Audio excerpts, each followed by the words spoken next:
In today's video, I'm going to teach you how to share a Google file link for docs, sheets, forms, and slides. By the end of this tutorial, you'll know exactly how to get a shareable link and control who can view, comment on, or edit your files. Let's start from the very beginning. First, open the Google file you want to share. This could be a Google Doc, a sheet, a form, or a slides presentation. Make sure you're signed in to your Google account and that the file is fully loaded on your screen. Once your file is open, look toward the upper right corner of the window. You'll see a button labeled Share. Go ahead and click that. This opens the sharing settings for your file, and this is where you'll create the link and control how other people can use it. At the top of the sharing window, you'll usually see a field where you can type in individual email addresses to share the file directly. That's useful if you only want specific people to access it.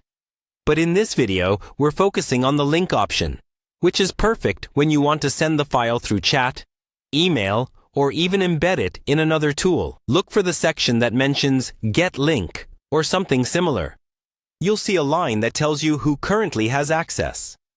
By default, it's often set so that only you or specific people can open the file. To create a shareable link that others can use, click the option that changes the access level, usually labeled Restricted at first.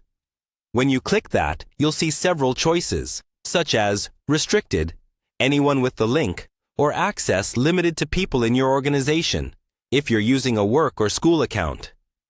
Choose Anyone with the link if you want to make it as easy as possible for people to open the file without signing in. Next, adjust what people can do with your file. There will be a drop-down menu with options like Viewer, Commenter, and Editor. Choose Viewer if you only want them to read or view the content. Use Commenter when you'd like feedback, but don't want your original content changed.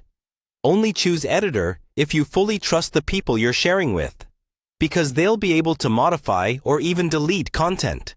Once you've selected the access level you're comfortable with, click the Copy Link button. This copies the shareable link to your clipboard. Now you can paste that link into an email, a message, or anywhere else you need. Finally, double-check your choices in the sharing window. When everything looks right, click Done. Your Google Doc, sheet, form, or slides file is now shared through a link with the exact permissions you set.